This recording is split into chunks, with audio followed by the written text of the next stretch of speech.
This conference will now be recorded. Okay, Robin, it's all yours. I'm gonna mute myself.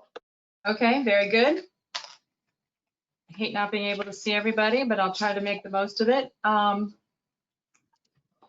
Good evening. This is June 10th, 2020. This is the West Goshen Township Board of Supervisors Workshop teleconference meeting. We're going to be scheduled from 6 p.m. to 8 p.m. this evening, and we hope as many people as they can participate throughout the entire 2-hour session. So what I'd like to do is start with the Pledge of Allegiance to the flag. If you all will put your hand on your heart, we can go ahead and get started. I pledge allegiance to the flag of the United States, to the to the republic republic and one nation, under God, God, indivisible, and justice for all. justice for all. Thank you. Just because I'm blind and I can't see who else is on, do we have a number of residents who are participating this evening? Yes, it looks like we have at least a few. John Villela from Westchester University is on the line, as is Brian Nagel, their counsel. Let me see. I've got Margie Swart, Peter Cleland, Ethan Healy, Allison Zorro, and Bill Webb. Tina Marie Smith as well. All right, so I'm just going to make the announcements that this teleconference is being recorded via GoToMeeting. So the first item up for discussion is the discussion and possible authorization to advertise with the intent to adopt the Westchester University Planned University Campus Ordinance. I believe Ms. Camp is going to be starting the conversation about that. Sure. Can everybody hear me? Yes. Yes, you're good. Okay. So I believe at might have been your March work session, this was a discussion item. We had some residents from the neighborhood in attendance, and the direction was that the board wanted us to send the ordinance, the draft ordinance at that time, to the Chester County Planning Commission for their input. And we were going to then have it go back to your Planning Commission with the Chester County Planning Commission comments in hand at their May meeting. And then based on the results of those two Planning Commission's comments, is going to come back to the board to determine if you were ready to authorize it to go forward for a public hearing. That process was, we put that in place. I did send the draft ordinance to the County Planning Commission. That was submitted on March 6th. We did get a letter dated April 3rd with County Planning Commission comments. And also in the interim, we received a proposal from Allison Zorro representing BET, who is, and I'm not certain if they're equitable owner or at least an interested owner of 205 Carter Drive, which is located in the industrial district, and it would conceivably be located in the PUC 4 district overlay. And what BET proposes is to build they're a private entity. They would propose to build a building, which we would call a multifamily building. Their target tenant would be students, although it would not be student housing the way the proposed ordinance defines student housing. We have had conversations with Brian Nagel on behalf of Westchester University. What their proposal is they do want student housing to be defined in a way that it would be limited to either being built by the university, although he agrees and says that the university no longer builds student housing, so it would be built by basically an affiliate of the university. And they would like the opportunity to have that use be permitted in the PUC 4 district. So given that, it really comes down to a policy decision for the board to have a conversation about which direction it would like to go with respect to, student housing, whether it's an apartment building by a private developer being permitted to build in that district, which currently right now, just as zoned industrial, they're not permitted. Multifamily dwellings are not permitted in the I district. And I think it's I2. Or if if the board only feels comfortable having this be part of the overlay, but having it be a use that is affiliated with Westchester University. So those are really the policy decisions that I think really are the last sort of issue that impacts this ordinance. If there are others, we can obviously discuss that as well. But that's the big sort of looming issue that I think I need direction on. So would it be appropriate for Mr. Nagel to add any additional comments? Sure.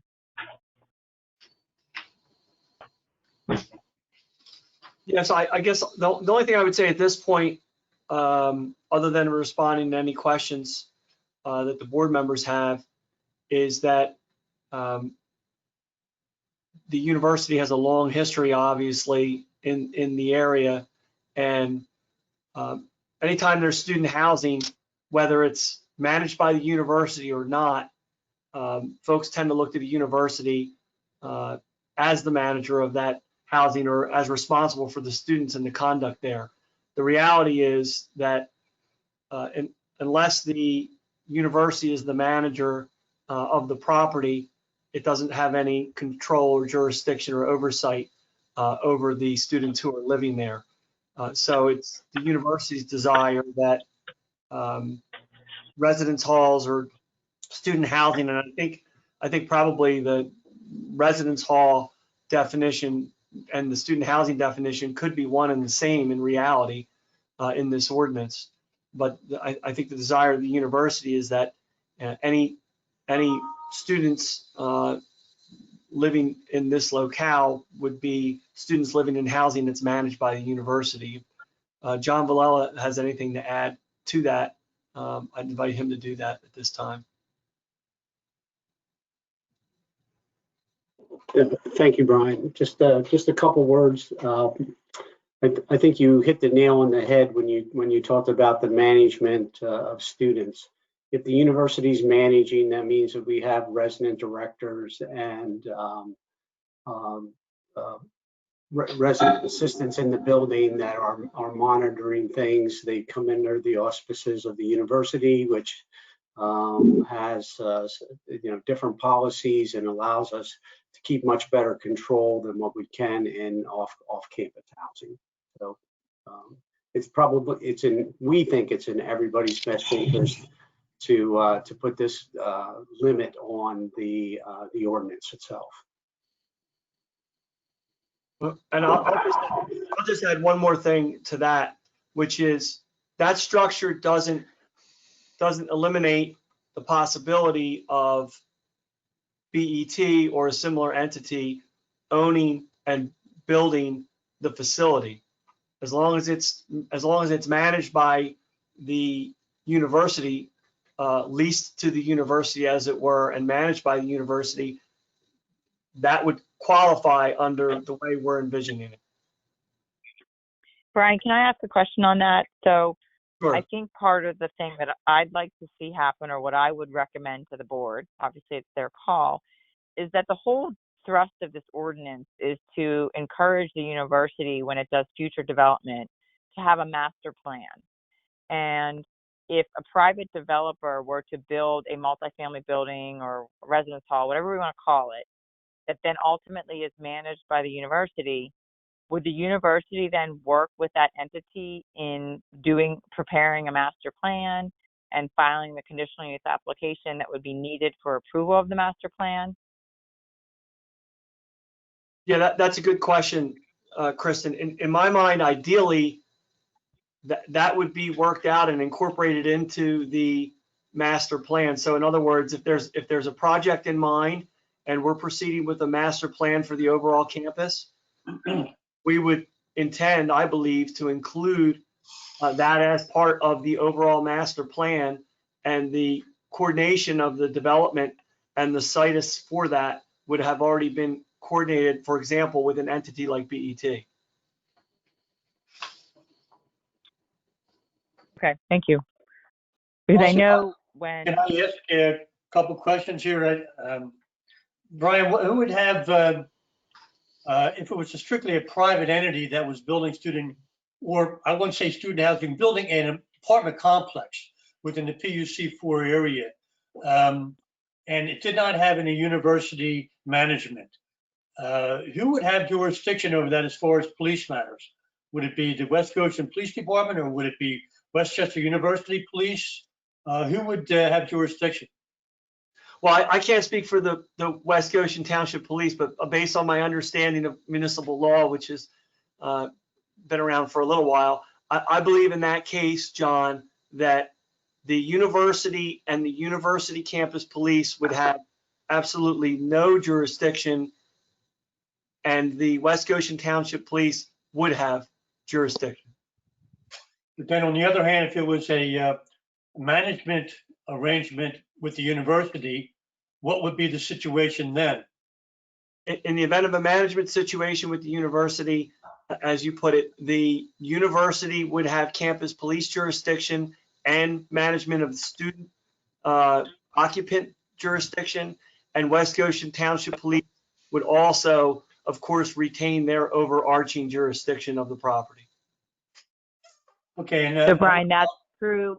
I have a question. Is that true even if that building is not on property owned by the university? I understood it that the Westchester University Police would only have jurisdiction over property that is owned by the Commonwealth or an affiliate of the university.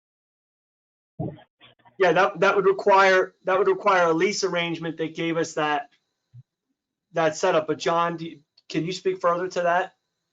Yeah, well, we do have an instance where that's the case now in East Bradford, where we have a building that's actually owned by the foundation, but we do all the public safety and security for those facilities as well.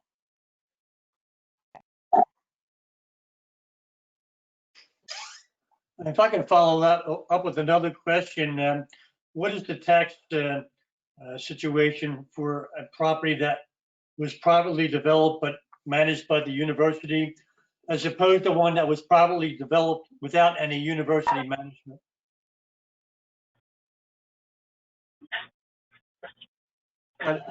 Is that a question you're asking me to answer? You or Kristen, or Casey, for that matter. Casey maybe. I mean, I can tell you, it would be, unless it was owned by a real estate exempt entity, which requires it's a 3-part test to determine, and it's gotten more rigorous than it's ever been to meet. Then it would be subject to real estate taxation. Yeah, I agree with Brian. If it all comes down to property ownership. So if the university owns the property, it's tax exempt. If BET or another private developer owns the property, but even has the university manage it, it still comes down to property ownership. So that would be taxable in that case.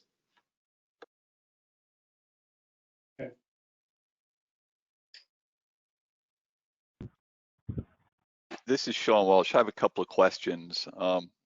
Okay to go ahead, Robin? Yes, please do. So is there a property in the current industrial zone that accommodates you? Is it called the Edge that's in that zoned area today? Yes, there is. Yes, there sure is, Sean. It's right up on Rosedale, just adjacent to Matt. So does our underlying zoning allow for private development of housing currently? No. Not in the industrial section. Grandfather. So that was a grandfathered situation? Yes, sir. Okay. My second question is related to understand the difference between university owned, a university affiliate, and a private development. So I understand from Brian there that the university doesn't currently envisions itself being a property, an acquirer of the property and a developer of the property that's owned by Westchester University, but that it could be done through an affiliate or it could be done through a private entity. So in other words, some institution could build it on behalf of the university, or it could be done by a private developer. Is there any difference in those two situations related to this real estate tax assessment? Sean, this is Casey. It would just be, like Brian said, that three-prong test to see if that organization, if they own the property, number one, and see what their tax status is, whether it's a foundation or some other nonprofit status. But a privately held company obviously doesn't have tax exempt status, so they would be strictly taxable then. If we do not permit construction of housing unless it is leased to, owned by, or managed by the university, and then a scenario arises where 15 years down the road, after a lease expires, the university no longer wishes to have that amount of student accommodation, and this building exists, what would happen? What rights would the property owner have to then lease it to anyone? Well, if the ordinance was written in a way that the use is defined as being university owned or affiliated with the university and managed by the university, so in effect it's, a university use, so to speak, then they wouldn't have the right to convert it to a private multifamily dwelling. That would not be permitted, under the ordinance. That would not be permitted. The reality of the situation is that somebody would be coming back to the board at that time to say, hey, we're in this situation, help us here, amend your ordinance. But I think that you can control it. It would be, it wouldn't be a lawful use that they could convert it to. No different than a commercial building today, that use no longer being a viable marketable use, and somebody coming in and saying, well, hey, I'd like to convert this existing building to a different use. Is it permitted in this district? And you saying, no, it's not, and we're not willing to change it. So therefore, it's the really risk a on the distinction in uses. so it's incumbent on the developer to ensure that whatever lease terms he agrees to with the university to build and construct this, his financial risk or exposure is acceptable to him, correct? Yeah, I mean, if we allow it to be built for a specific use, yeah, that from a zoning perspective, once it's built and it meets that definition, we can't take away that right. But with the scenario you presented is that it's the university that takes away the right and no longer wants to have that contractual relationship with that private entity. So yes, that would be on them to make sure that the term of that agreement with the university was sufficient enough to cover their capital investment. Okay, thank you. One last question for, again, Casey, I guess. The relationship to whether it's affiliate of the university or a private developer with respect to sewer tapping fees and quarterly sewer fees, is there any difference in treatment in those circumstances? Not a bit. There are no discounts for any type of nonprofit status versus for-profit company. They would pay current township rates for tapping fees when they construct per domicile, essentially, per EDU. And then they would be assessed quarterly commercial rates, institutional rates per our code currently. Hey, thanks. Sure. That was my last question at this time. Can I ask a really quick question, please? Derek here. Casey, we wouldn't, I'm guessing we would not treat this as a rental property we would be able to inspect for purposes of what we passed a couple years ago? Well, that's a good question. Depends who builds it. If it's strictly university student housing, that's a further discussion we would have with the university. Bill, you're on the line. You currently inspect the edge, correct? I do. I do that once a year because their leases change once a year. I'm actually going to have 300 300 beds to inspect in August. Right. Okay. So continuing that thought, if this were going to be a privately developed and owned facility by BET or some other private company like the Edge, that would very clearly be a rental situation where we would inspect those rentals. If it is university owned or controlled by the university in some way, then it would be considered more of a dormitory, which we do not have. To my knowledge, we don't inspect dorms because they're university property. But if We they're do not. private, John, can you speak to what the Borough of Westchester does? Because the borough also has a rental registration program, and I think there's some arrangement that's been worked out between the borough and the university.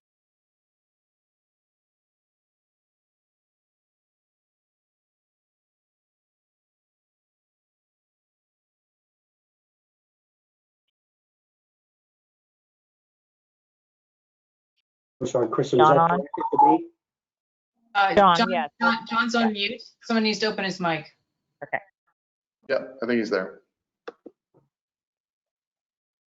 I'm not aware of the borough coming in and inspecting residence halls that we have in the borough itself. Okay. I thought maybe I was confused. I thought there was some arrangement that there was some inspection done. I think That's fine. Kristen, I think what you're thinking of is when the building was built, there was an arrangement to allow an inspection of the building when it was built, but not for rental permit inspection subsequent to that.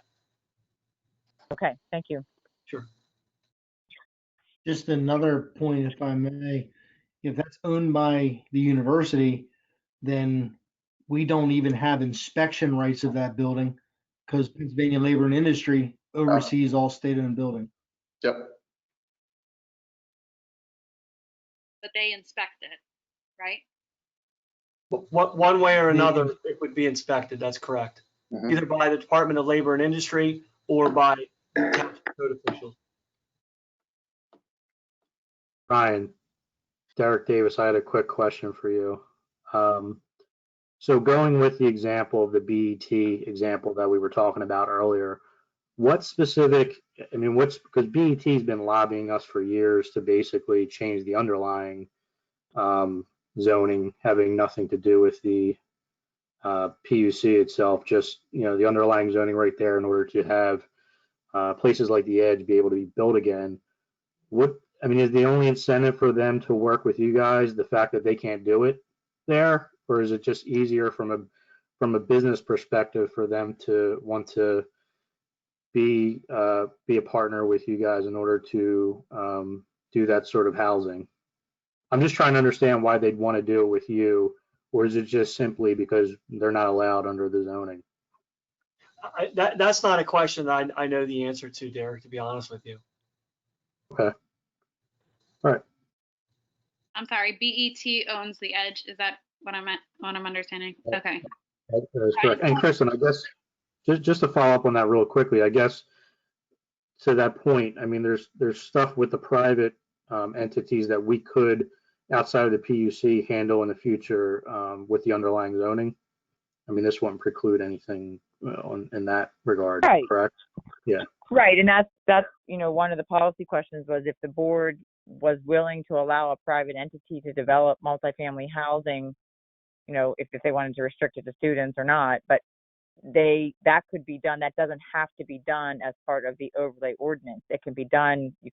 That has greater ramifications if you allow it as an underlying use in the industrial district, because there are other properties in the township that are zoned industrial beyond Sure. just Matlack Street.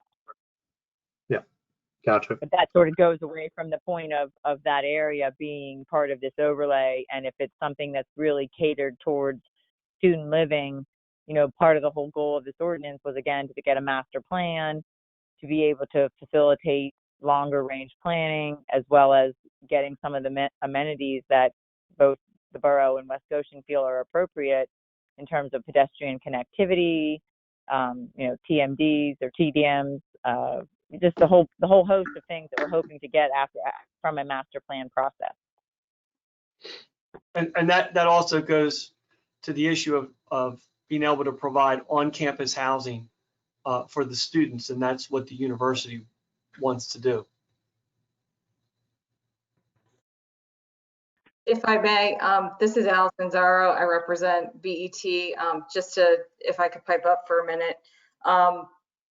To confirm what the question that was asked earlier, BET actually does own 205 Carter Drive, which is the property that we're referring to in the PU, that would be in the proposed PUC4. They are also the owner of the Edge, so they do have experience already in operating the private student housing. To answer one of the questions earlier about the partnership, and I have with me this evening Pete Clellan, who is a representative of BET, and he certainly can answer more questions. But part of the difficulty with the private-public partnership is financing. He can speak to that more specifically, and it has been alluded, there has been an interest in on BET's behalf in trying to get private student housing. We understand that the campus master plan vision, and we understand what's proposed here, but going to the last point, as we think that there'd still be a place for private student housing in this area and not just controlled by the university.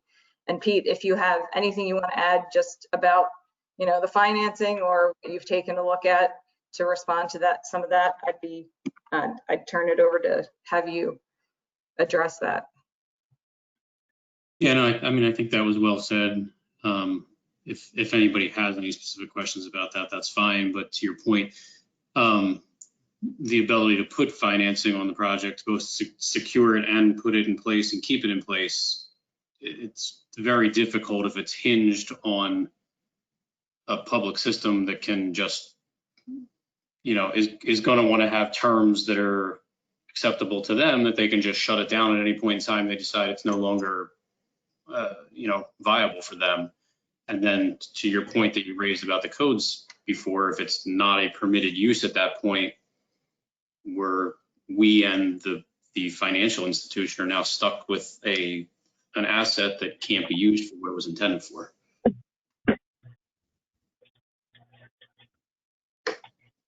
Right, but as part of this overlay, what happens to the Edge? Since, I mean, that's already being used as student housing. And I'd be interested to hear what our experience has been over the past few years with the Edge. I mean, it's, yeah. Bill can speak to that. Robin, may I? I can say the Edge is a well-run machine. The property manager there, Debbie, is awesome. I think we have very few problems with them. Anytime I have a question or an issue, it gets dealt with. We just had some HVAC concerns, and it was dealt with in a day, not even a day. So they do an outstanding job there. I would say out of all of our apartment complexes, they're probably number one. For when we have concerns, they jump on them right away. Not to knock on the university, but foundation owned and operated properties, I have had property maintenance issues with.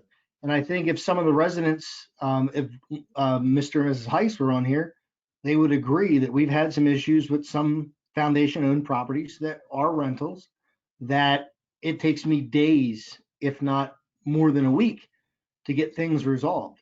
So I think that's one thing to look at as well, is the cooperation between the entities. And Ms. Zaro, you said that this parcel is actually already owned by BET?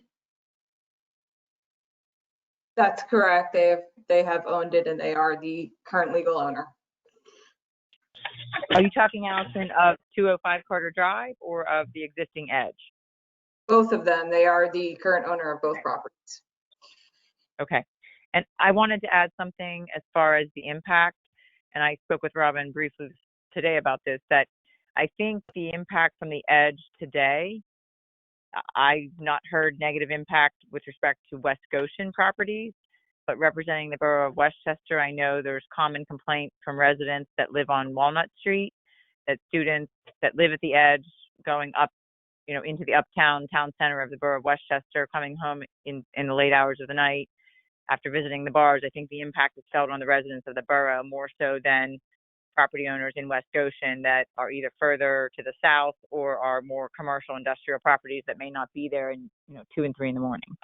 And again, that's not necessarily West Goshen Township Board's issue, but it is, you may hear that given that this was a collaborative effort with the borough of Westchester on this ordinance. Well, Derek Davis here. Chris and I agree that's definitely an issue, but I think regardless, that's going to be an issue because if those housing didn't exist, then I think more of them would be in the borough anyway. So I think it's just a matter of a lot of the borough residents don't want any students anywhere, and sometimes it's an unrealistic way to think. So I definitely see where they're coming from, and I've heard before, but I feel like those students are going to be somewhere. So if they're not concentrating there, there's a lot of housing in the borough that they're, renting, whether legally or illegally. So just food for thought.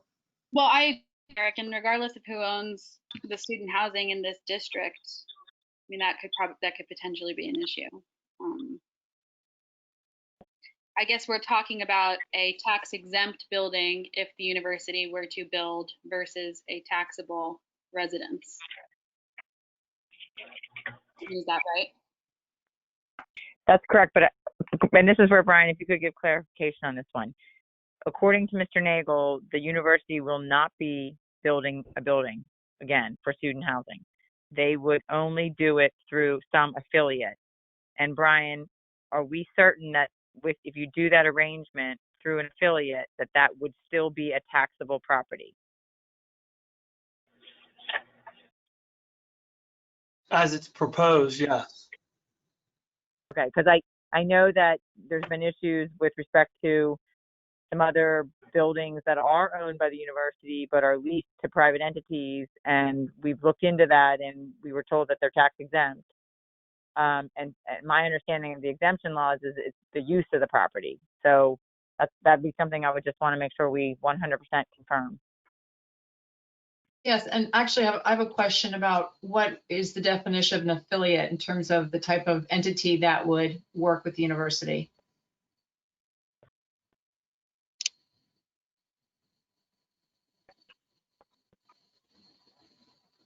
John, you want to speak to that?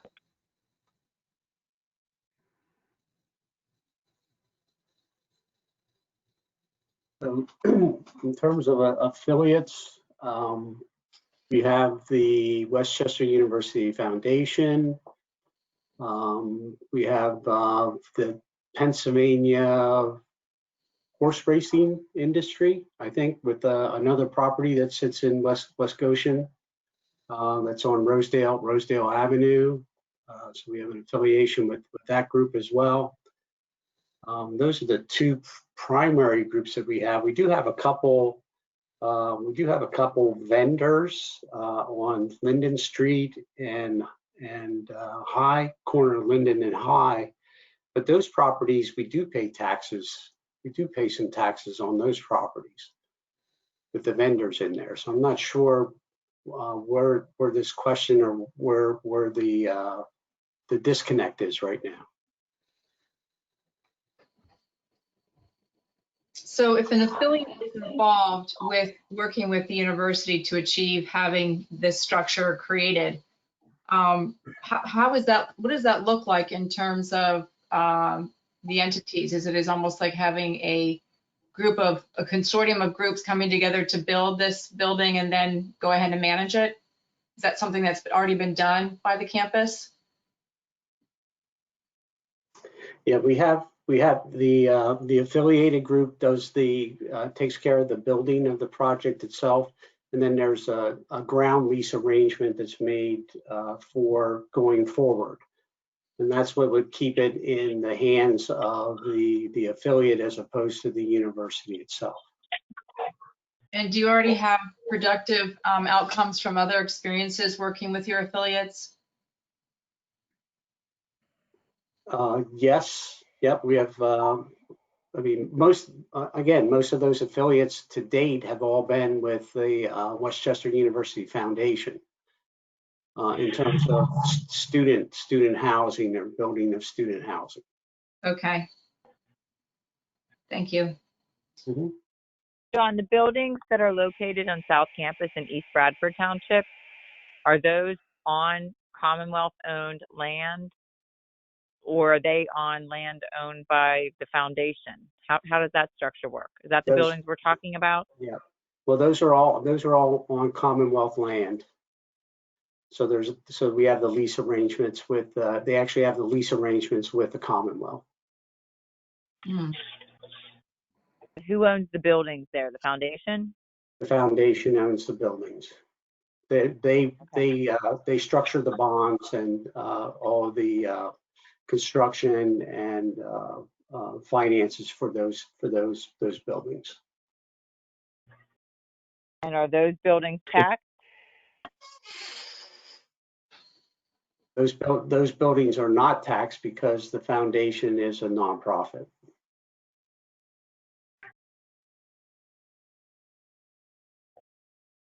So would it be fair to say that really the university most likely would pursue construction of a building through the foundation, given that the interest from private developers, from what we heard, is going to be somewhat limited given the financing situation that they described? So is the most likely expectation that the university would purchase a property either with the common, as a foundation, and then construct a building, in which case, from what we just discussed, I understand it would not be subject to real estate tax?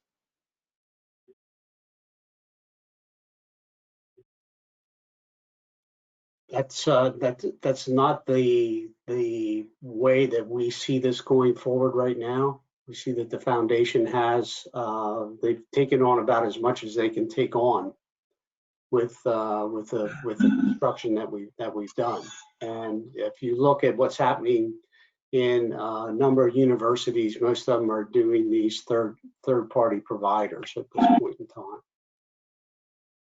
Yeah, so that really goes back to what I mentioned earlier on in the meeting, which is that the university's goal in the PUC4 is to do a partnership with a private entity, not to have the housing constructed and operated by the foundation.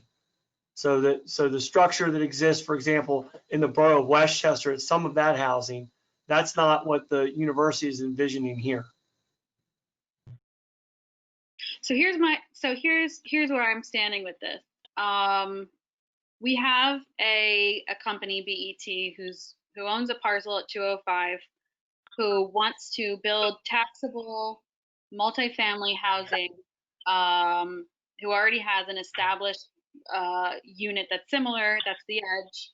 And then you have the university that has, I think, Kristen, did you say that they have no intent on building a student housing in that overlay district? The university itself does not build any more dorms or residence halls or student housing, whatever you want to define them as. Brian has confirmed that they cannot get financing from the state to do that. They will not be the entity that goes and builds the building. But a third party affiliate could? Yes, and that's what they want. They want you to write the ordinance in a way that allows them to enter an agreement with a third party private developer that builds the building, gets the financing, builds the building, and then enters either a lease or a management agreement with the university so the university can manage it the way they manage their dorms on campus with Right. RAs and their police force, etc. Which would also be a taxable unit or multiple units. That's what they're representing right now. I would want to confirm that myself, but well, exactly. So I think that's the issue. So we actually have an offer to collect that taxable revenue from a building, and and I'm not putting down the university, but that's more of a hypothetical future situation should the university contract with a third party affiliate for us to collect taxable revenue in that district. yeah, and I guess I would say to you that there's a lot. Let me just say this one point. I'm sorry to interrupt. There's a lot of things. There's a lot of considerations. If you're looking at it from purely just a zoning perspective, the question is whether the use is different. Who manages it? If you're looking at from a taxable standpoint, then yes, I think we really need to make sure we nail down, you know, who is and who is not going to pay real estate tax. So what I was just going to say is, and Kristen actually sort of was getting to that point, tax issue aside, and I know that's sort of difficult to do because we're talking about revenue, but tax issue aside, I have a little bit of a concern about how those partnerships are going to go forward and how that's going to be managed. I know in the beginning of this whole process, you know, we weren't even bringing up residences or having them within the PUC ordinance. Now that we are talking residences, I personally would feel more comfortable, and I know this kind of blows up the PUC in that regard, Kristen, and I don't know exactly how that would transpire legally in writing it, but I feel pretty strongly that, you know, to me, there's no difference in the use there. And if we're going to allow student housing, I feel like we should open it up to, you know, private entities such as BET to do it themselves as well. That's just sort of, you know, my feeling on it. Right. I'm actually inclined to say the same. So I'm inclined to say the same thing. Brian, any other perspectives or options in terms of the decision-making process to have this be a affiliate? Are you considering any other option? Well, look, the board has to make its own decision on what it wants to permit in the underlying zoning district. And if it wants to permit privately owned student housing, it can do so. That doesn't require anything to be changed in this ordinance. That really pertains to the underlying I2 zoning. And if the board wants to add that to the underlying I2 zoning, it's free to do so. But for purposes of this overlay ordinance, which is intended to create a multi-municipal campus that's coordinated in a thought-through way, as we've been working on for the last 3 years, my only suggestion would be that there's no reason not to allow that to proceed. And if the board wants to allow privately owned housing in the same area in the underlying zoning, it can do so. But it doesn't really pertain to this ordinance. This ordinance really goes to the concept of where the campus will be and the master planning that goes along with it, which has been the goal of this whole thing. Yes, I need to understand what would happen with respect to the whole concept of master planning if we changed our underlying ordinance to allow private development for student housing. Presumably that would mean that it could be on speculation as to the ability to fill that housing, unless it's not clear to me that we're able to manage a master plan approach unless it's driven by the demand that the university is willing to commit to and lease with a private developer. Why is residential excluded from the I2 district? Go back to the original zoning. Why was it excluded?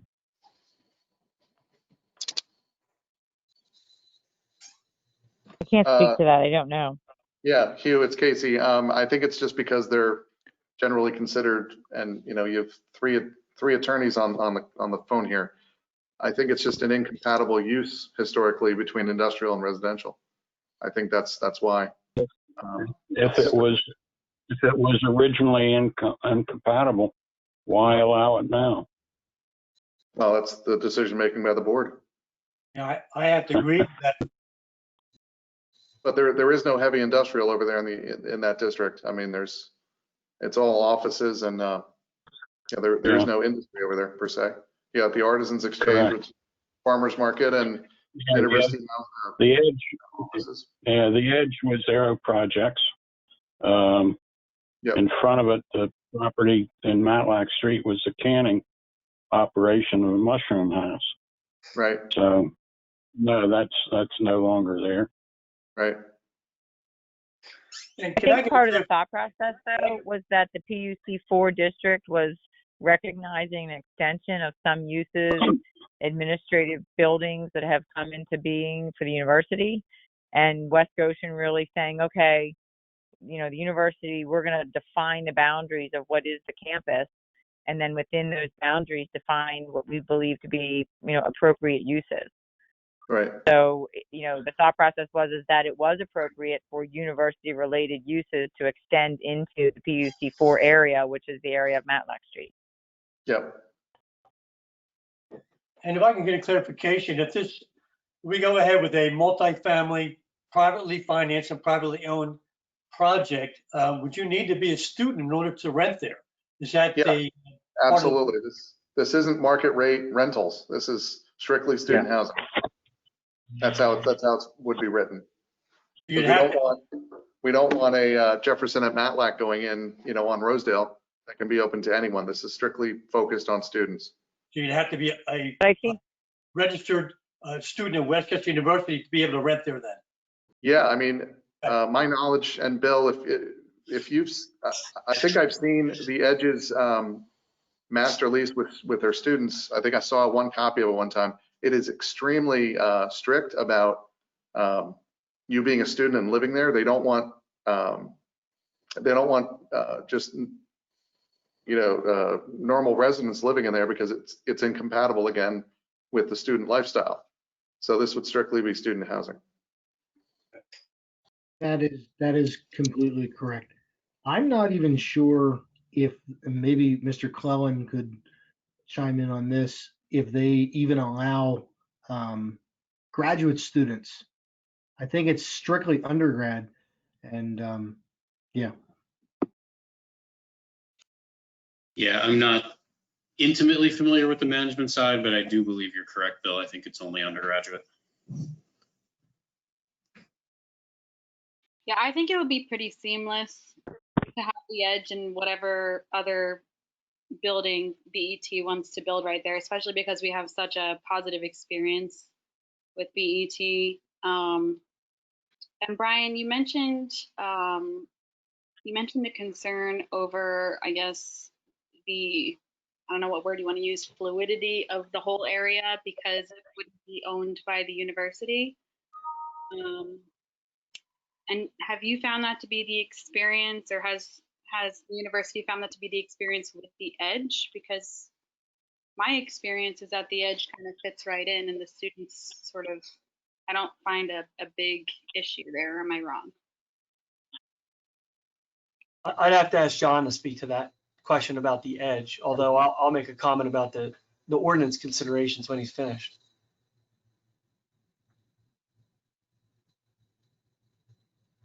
I'm sorry, could you repeat the question? I'm trying to multitask and didn't do very well. No, that's okay, John. My question was, Brian had mentioned a slight concern, I guess, over the ability for the overlay district to be cohesive. I don't know if that's the word you want to use. I said fluid, with an outside entity like a BET owned establishment versus all university or university affiliate owned. And I'm just wondering if that's your experience overall with the Edge, because my experience just being around that area is that it fits in pretty well and that the students feel comfortable there. I think where we are as an institution is if there's going to be an expansion of student housing, most of that expansion would be for the benefit of 18 and 19-year-olds. And we'd like to have, and I think those students are the students that should be having a little bit more supervision than what a 21-year-old does. And that's why we think it's most important for us to be able to have that management aspect in those new residence buildings. Yeah, and I'm not here supporting or not supporting BET, but again, back to their lease agreements with these students, they're extremely strict. You step out of line and you're evicted. If you do any damage to your apartment and you're evicted, they keep a very tight rein on student behavior inside their building. And to my knowledge, we do not have any police issues there ever with the student body, because they know if they step out of line, they're going to be evicted and sent home.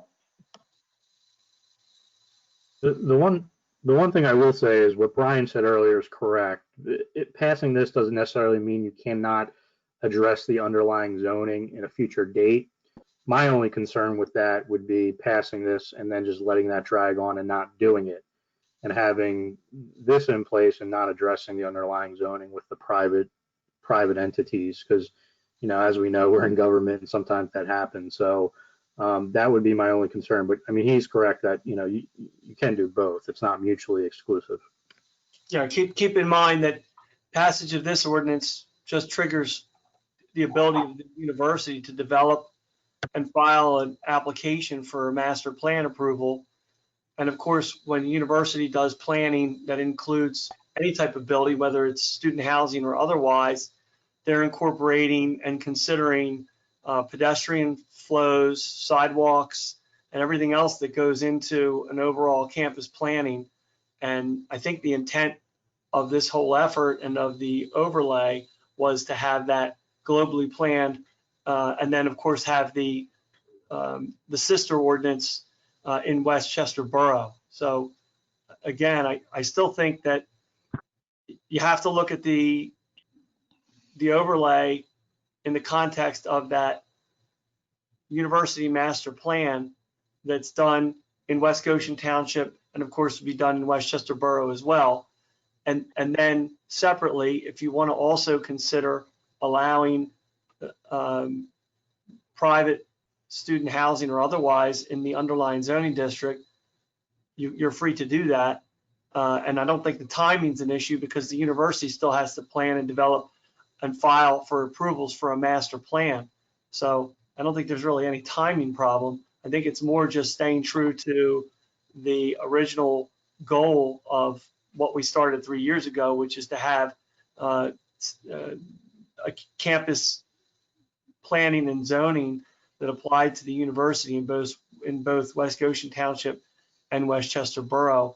It doesn't eliminate any of the other things that you're talking about in terms of potentially allowing a private developer to own and operate student housing that's not managed by the university. Of course, the university, as John mentioned, really would prefer to manage the students, have RAs. It really goes, as you all, anyone who went to school and lived on campus knows, that's sort of part of the educational experience, especially for the younger students, which John mentioned are the likely targets of new housing in the area. I guess one thing I'm trying to understand is the depth of the master plan with respect to this PUC4 area. So I don't know, for example, whether if you developed a master plan, whether 205 Carter Drive would be the best spot for student housing, or whether some other location is actually better from a master plan perspective when he talked about all those other aspects of master planning, traffic, pedestrian access, flow, etc. And whether if the underlying zoning is changed to permit private development of student housing, we may end up with a more lack of coordination between an ideal master plan consideration and the ability of developers to acquire property and propose student housing that then isn't in line with the overall best approach. Yeah, if I will say this, and John can correct me if he thinks I'm wrong, but if student housing that the university has no role in planning is hoisted upon it, there's not much it can do to weigh those issues. And once that capacity is there, it's very difficult for the university to unwind it or do anything to correct it.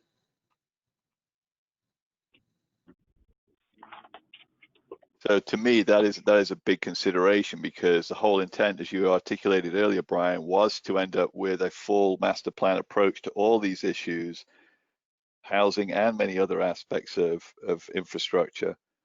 And if we just change the underlying zoning, I see us not really able to control it, as you just said.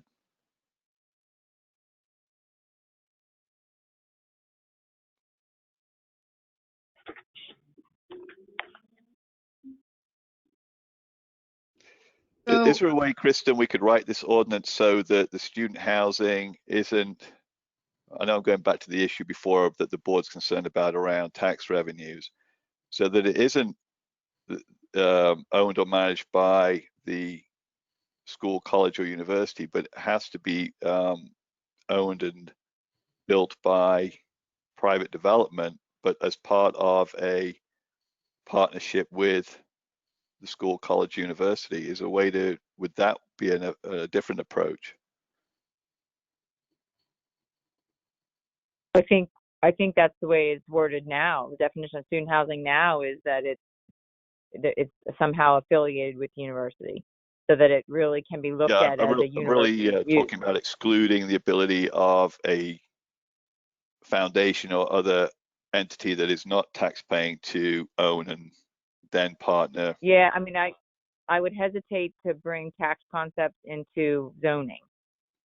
I want to focus on the use and have the zoning really focus on the use. It's not to say that you can't, it does not to say that you can't consider the tax consequences when you're deciding if you want to exercise your legislative powers to allow certain uses within certain districts. But I don't want the definitions of zoning to be tied to whether something's tax exempt or not. I want to look at the use, whether the use, whoever it is that owns the use, if that makes any sense. But yes. Let me throw something out there, because I think Allison, Zara, and I sort of went down this path a little bit. That she was looking at the current ordinance thinking that a private developer could still operate and do some sort of master planning. It may not be to the same level that the university would be required to do, because obviously a lot of the reports and studies that are contemplated to be filed with conditional use are things that the university is the only one that has that information. But there could be a sort of a third approach that you allow, as Ashley's in favor of, student housing, regardless of who it's built by, that she believes is appropriate in that location. And we require the applicant, not the university, but the private developer, to do a more, I'll call it a master plan, although it's not the master plan that the current ordinance contemplates, but that they do have to provide information on how they make that use, jive with the rest of the campus. And they do look at the connectivity of that building as far as getting the students safely to the rest of the campus. They provide the facilities that we would, as far as maybe traffic improvements or pedestrian amenities or other things like that. I mean, that's going to take some thinking, and that's going to take some redrafting, but that is one option. And if a majority of the board is comfortable with the fact that area could be a good location for student housing because of its proximity to where the campus is, and because of the fact that we already have a building there that doesn't seem to have negative impact upon West Goshen, that is one way we could go about it. Kristen, could that be written into the PUC, or does that still have to be addressed in the underlying zoning? No, I think that would be written to the PUC. I think that goes along the spirit of trying to have development that really is campus-related development, and look at it as the campus. What are some things we need for the campus to allow that development to occur in that location? I hate to put more work on you guys, and obviously I'm not a board member, but I think that approach is worth looking at least. Yep. Perspective. Yep. Absolutely. I agree. And we'd be happy to provide input. That is the conversation that I had with Kristen, and we've started looking at, BET is certainly willing to fit into that and provide additional information, not just, and to keep it in that context, which is why we're here tonight. We think it's appropriate to look at it in the context of this, rather than underlying zoning. Kristen, I have a question. Because I do think. Go ahead. Go ahead, Robin. I'm sorry. I was just going to add in that when I'm thinking about the master plan and the work that the university is doing to provide us with the head counts, with the increases in more students or vice versa, I'm wondering if there could be some awareness that we would want, if they're going to be part of the campus per se, because their residents will end up being students, that we look to see how we might be able to integrate their traffic counts, their number of cars that they have. I know when I was talking to Michael Markman, I think it was end of 2018 maybe, and he talked about ways that he wanted to help improve the relationships with the neighbors, because so many people would leave the edge, they would just start walking and then carousing, and that would be a problem.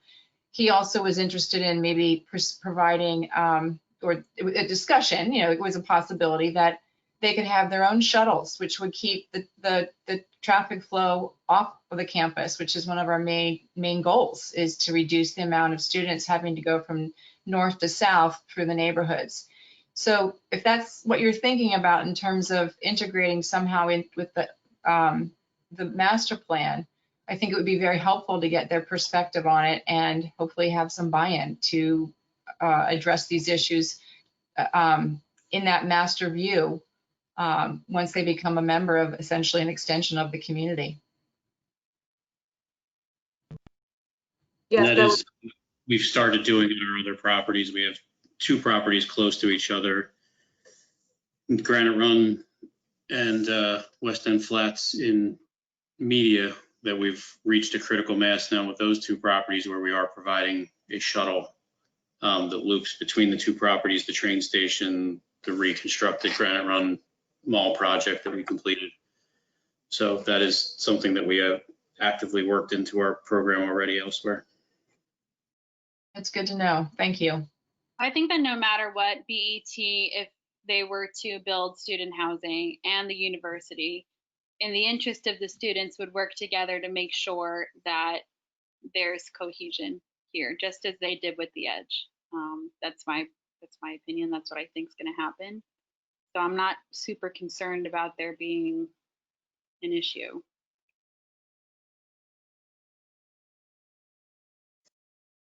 So is it a good time for us to move on to our next discussion, or are there any other comments, questions that board members would like to ask?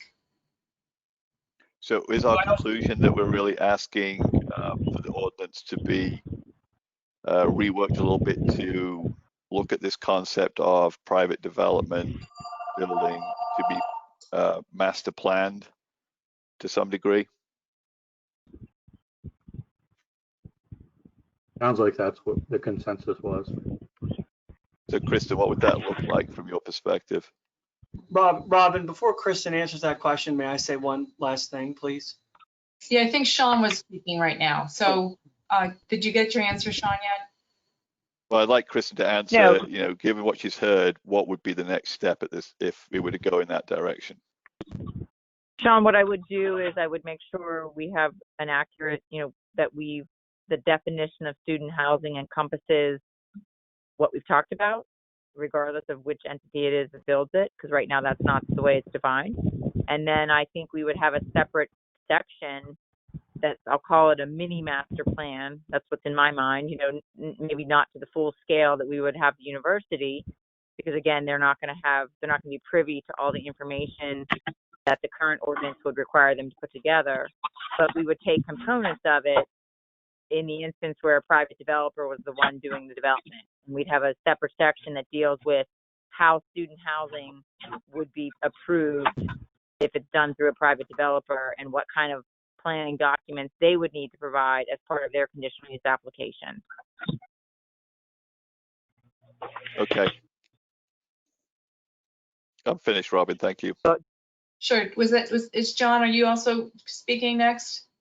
Yeah, I wanted to ask on another issue, a related issue, the definition of student housing, which is going to consolidating dormitory college and also dormitory private, that we retain the one sentence about student housing shall not include the conversion or the use of single family dwellings for student housing purposes.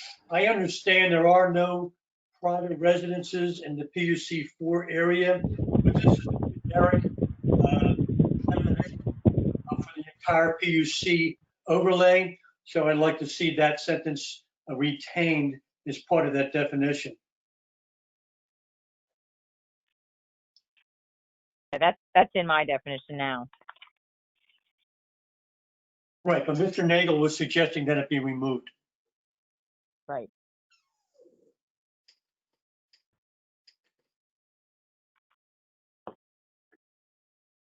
So do we have some grandfathered single housing that's been converted to student housing in PUC 1? I believe so. Yeah, I believe there are a few. Very little, but yeah. Yeah, it's just a few. We can pull those together tomorrow with Bill and get those out to the board. But this draft doesn't allow student housing in any district but PUC 4. That's true. Yeah, that's correct. At this time, Okay. yep.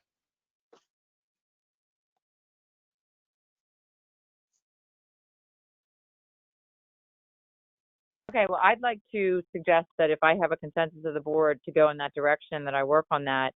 I will tell you that the Borough of Westchester does have this ordinance authorized for hearing on July 14th. So they are moving forward with their portion of it. So we can dedicate some time to this and hopefully keep this on the right path for West Goshen.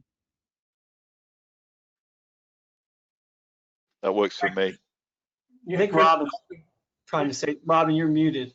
Yep. Kristen, do you have a suggestion in terms of the time frame for the hearing? Well, it really depends upon how quickly we can get this language put together. I would suggest that I cannot have it done probably for your meeting next Tuesday, Right. but definitely through the month of June. And maybe if you schedule a work session for your July timeframe, we could have it to you and have you, if you're comfortable with it, and authorize advertisement at your July 1st work session. We'd have to send it back to the county planning again because it would have changed. So we could feasibly be ready for your August meeting for a hearing. And also just to interject, Kristen, we did not take a look at this proposal as it stands now at the May meeting because we didn't have a May Planning Commission meeting for West Goshen, and we just had one yesterday where this wasn't on the agenda. So we would also have to fit that in, possibly in the June or the July Planning Commission meeting, possibly. Right, John, we'd shoot for the July Planning Commission. Right. If it's appropriate, I'll make the motion that we authorize her to do that. I'll second. Okay. We have a first and a second. Robin, this is Brian. Were you going to let me say one last thing? Sure, we can hold off on this discussion and then go ahead and add your point of view. Yeah, the only one last point I wanted to make is that I don't think private planning has any role in university campus-wide planning. And I would make the request on behalf of the university that if you're going to allow privately owned student housing in this district, that you do so through a separate ordinance. And if you want to provide provisions for that in the separate or in the underlying ordinance, or however you choose to do it, that would work for the private development. But that really has no role in Westchester University campus planning. So I'd ask you to take that into consideration as you continue looking at this ordinance. I think that's a good point, Brian. I think we'll definitely, there's a lot of different ways to structure this. So I take that, I appreciate that comment. Thank you. Thank you. Now, also there was the other topic, there was the Chester County Planning Commission had responded to the ordinance as it stands now. Do you want to hold off any further discussion on that until they comment on this potential change we're considering now? Well, if there's, I wasn't sure which issues. I know we went through that. Was there specific ones that you think warrant attention? Well, actually, you and Casey responded to that, and there were several items that you felt did warrant attention. They were relatively minor, but I don't know if we want to go through that Right. now. Well, why don't I just incorporate those? I think Casey and I were on the same page about that, and I can go ahead and add those in and point those out in the next draft. All right, that's fine. Excellent. Okay, we have a Robin, motion. this is Yes. public. Robin, this is Doug. Public comment. Thank you. Have there been provisions for in case the private entity either goes out of business or sells the property? The use, Doug, the use would stay the same. It would be permitted as however we define the use to be. If one particular owner goes out of business and they'd have to sell it, and that use could continue regardless of who the owner is. I see. So that's just an internal matter. I see. Thank you.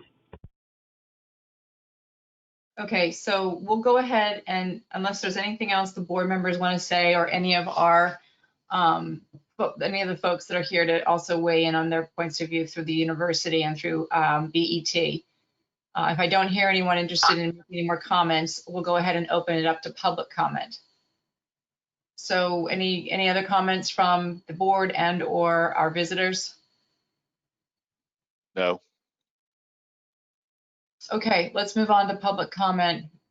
As BET, I would just like to say we appreciate you allowing us to participate tonight. Thank you.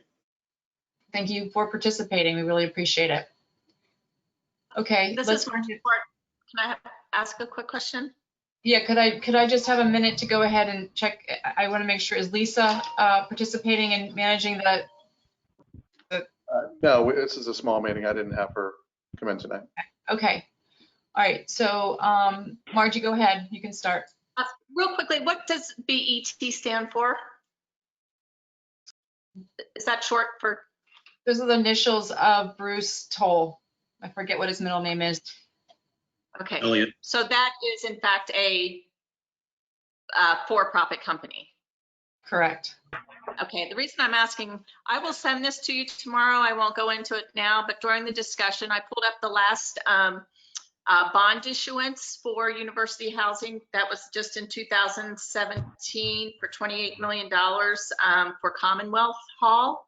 And included in this public offering statement is some very valuable information about the cooperation agreement between who owns the student housing and the lease with the university. And there's just one page on here, and I'll direct you to it in this email tomorrow, but I think it's very helpful for you to understand the relationship between the university and the entity that builds the student housing. So that's all. Thank you very much. Thank you. Any other public comment? Yes, Robin. This is Tom Casey. Hi, Tom. Hi. So just, I came in a little late on the call. The zoning district that we're talking about is off of South Matlack and Carter Drive in that area, the I-2 district down there. That's correct. Changing the I-2 ordinance, does that change all I-2 throughout the township?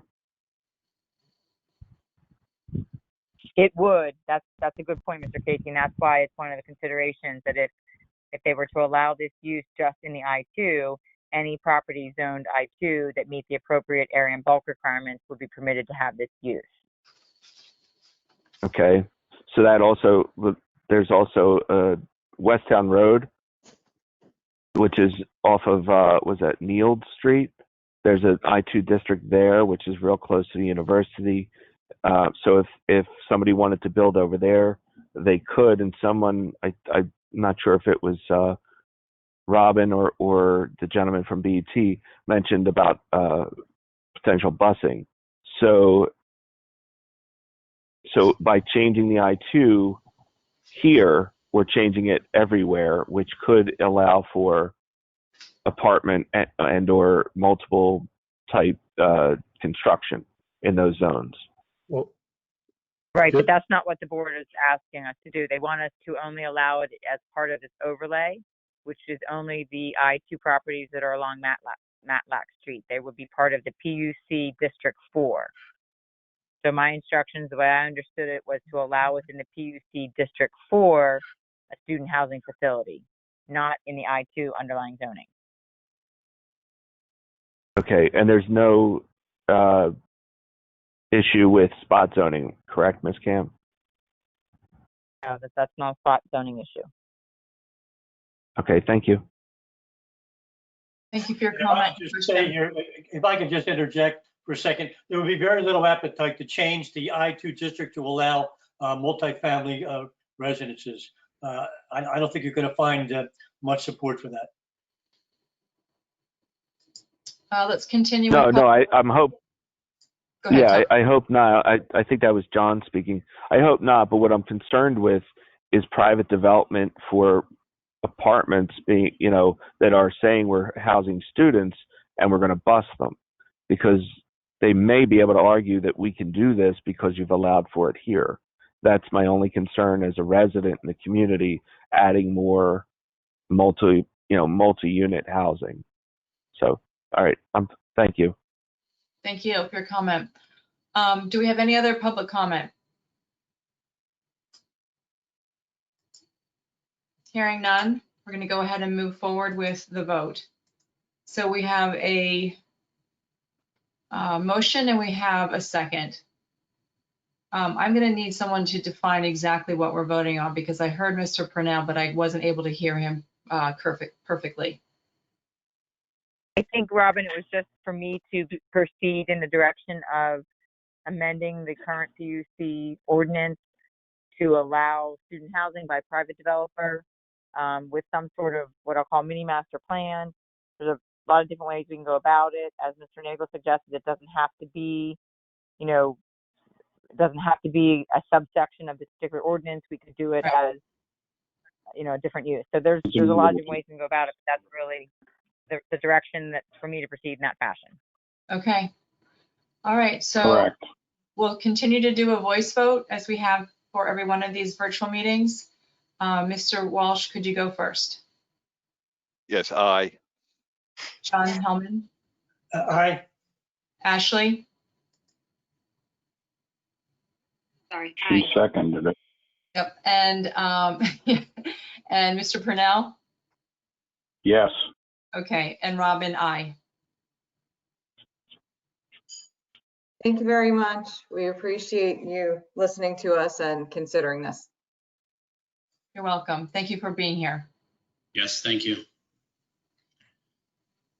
Okay, so Casey, will we take this off the screen right now and move on to the next item of discussion? Okay. Thank you. Good night. Thank you. Bye-bye. All right, so the next discussion is the discussion and possible adoption of resolution 9-2020, allowing for outdoor dining and outdoor sales of food in response to the COVID-19 pandemic. Mr. Webb, I assume this is your area of expertise. Thank you, Madam Chair. Yes. So before the governor had changed us into the yellow phase, I had anticipated that when we got to green, outdoor dining would be allowed. However, he beat me to it by allowing outdoor dining in the yellow phase. So I was anticipating that we would have this passed already by the time the yellow would be here.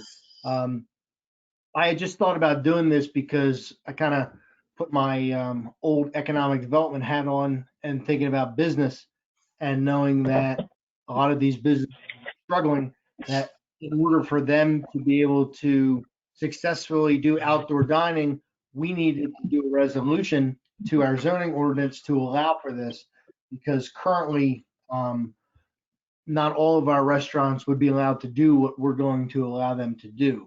I took into consideration parking, ADA issues, the fact that this ordinance doesn't preclude them from following CDC's guidelines, the state health department's guidelines, and or Pennsylvania LCB's guidelines.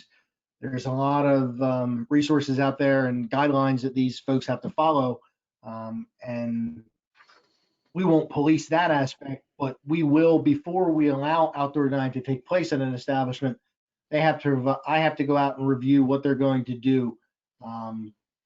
Fiorillo's in right there on going into Westchester already has their stuff in place. They did a nice job.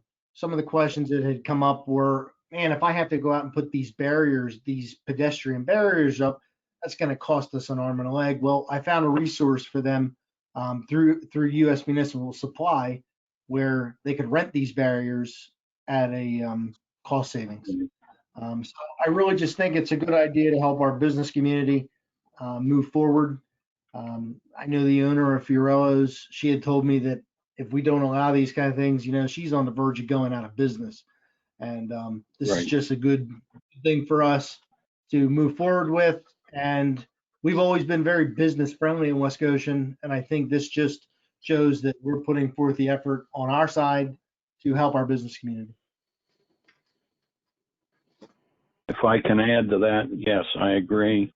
Having been active in the VFW, they have a similar situation where their finances are being a nonprofit. They're really in trouble. Not severely, but they're in trouble. Anyhow, they have an outdoor area that they can use. They've been authorized by the Liquor Commission to have outside service, but the problem is the locals. So I hardly agree with Bill and this resolution. Yeah, as soon In as fact, this resolution is passed. I'll go so far as to make the motion to adopt it. And I will second it. I think it's important that these businesses get up and running and take advantage of whatever they can get out of these summer months when we know that there could be a pandemic coming back again in the fall and into the winter. So thank you, Bill, for getting ahead of this curve and bringing this to our attention. So I just seconded the motion. Let's go ahead and have comment. So this is Robin, Sean. this is Doug. Hang on, Doug. Let me just ask Bill a couple of questions first. Okay. Bill, can you just help me understand what is the requirement for access to the restrooms for the outdoor seating, restaurant seating? How will that work? Yes, Sean. So I actually tested this past weekend up at Eagle View, up on Restaurant Row. They had moved to outdoor dining there, and these restaurants still have to allow access to the facilities. Now, when you enter the building, you are required to have a mask. If you don't have a mask, you cannot enter the building. However, they are, and what the folks in Eagle View, what the people at Suburban had told me is they're cleaning very frequently. Not every time someone comes in, but like every 15 to 30 minutes or so, they're going in and sanitizing the restrooms.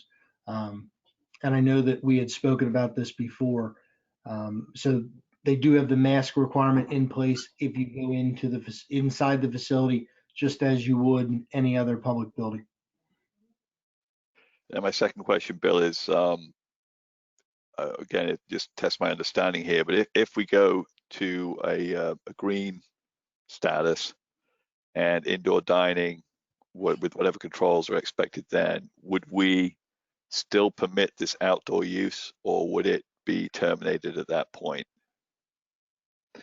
That would be a board decision. You had brought that up with me, and I thought it was a good point, because at that point, the outdoor dining is not a necessity because they're allowed to operate at 50% capacity inside.